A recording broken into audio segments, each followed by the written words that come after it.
What's up, guys? So, I think one of the most underrated pieces of education or consideration in the strength and conditioning field is that of how to make a session flow efficiently based on the layout of facility you have, whether that's equipment, space, interns available, other coaches helping you, whatever it is.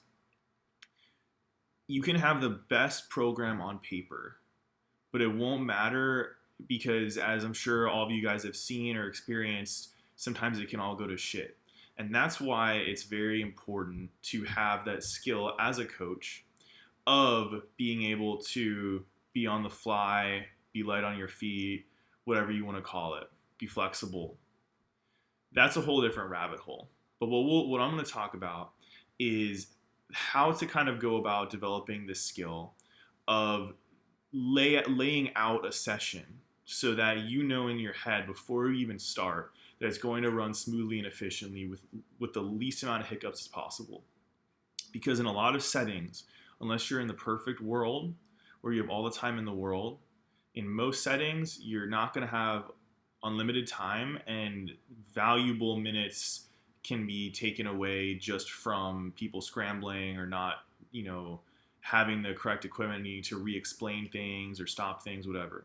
So something I invite everyone to do, whether, especially if you don't have a full-time job yet, as a strength coach, especially during an internship, and you should have done at least 1 to 5 internships before you've gotten a full-time position as a strength coach, hands down. So when you're doing your next internship, or you're doing your first internship, because you need to do one, in my opinion, and I think that's just the way it is, you should be finding out what, and thinking to yourself how the coaches are structuring the sessions in a way that makes it efficient for the athletes to run through it. So let me give you an example. Going through one of my internships, okay, I've done 4 internships and a graduate assistant position. Okay, and the graduate assistant position was at a small Division I college, and we had a nice facility, don't get me wrong, but we didn't have. There were times where I'd have 60 kids in there at once, and we had 10 squat racks. You learn to make these things work because you see how these things can flow smoothly when you're looking for the right things during an internship. I invite you, instead of focusing maybe just for a couple weeks, maybe for the whole internship, take a piece of your education and your focus and focus on how the coach is running the session.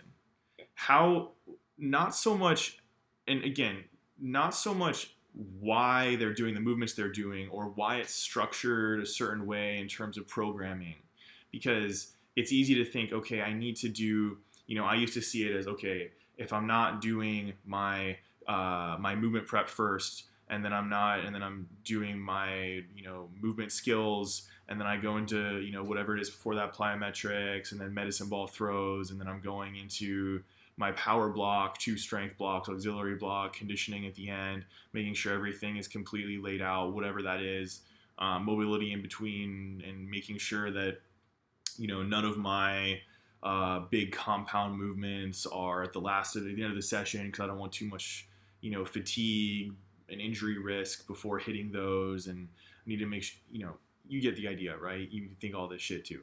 So what I invite you to do, don't think about why it's structured the way it's structured in terms of a programming standpoint. Try to see why it's structured the way it's structured due to the ability for the coach to make the session run the way it's supposed to run. So if you're seeing, maybe, first of all, things might be structured differently because of the pressure of a sport coach or whatever, or extenuating circumstances, whatever they may be. But when you see a difference in the way that you've read how to run a session, and you see it being ran differently, think about why that might be. Why might the coach be having some athletes doing their auxiliary block first? and other athletes be doing their strength block or power block first, whatever it is? Why might bench press come before squats in some programs for certain athletes, or why are some athletes switching? How are things ran in terms of athletes partnering up? How are things ran smoothly in terms of what they're having you as an intern do as a traffic cop? How are they traffic copping things? How have they explained the session to the athletes? Have they told every athlete exactly what station to go to? Are they stopping the athletes after each block to tell them what's next? Or are they letting them just roll through it? Is it the athlete's first time doing the session? If it's not their first time, was their first time explained to them more in depth? Was it not? These are questions you should ask the coaches. Also things you should observe during the session. How can you take that information that you're seeing based on what you're experiencing through these internships or internship, whatever you're doing? Even if you think back to a previous internship,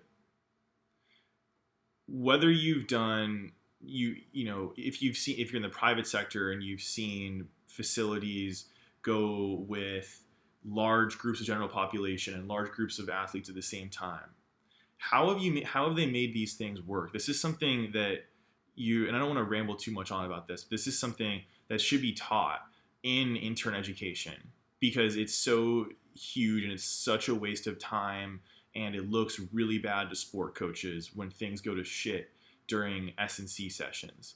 It needs to be something that is emphasized, telling your interns, or as you're an intern, paying attention to how things are structured. How can I make the session run smoothly with what I have at my fingertips? Okay, so I hope that helped. Let me know if you have any questions in the comments, and I will see you guys in the next video. Thank you.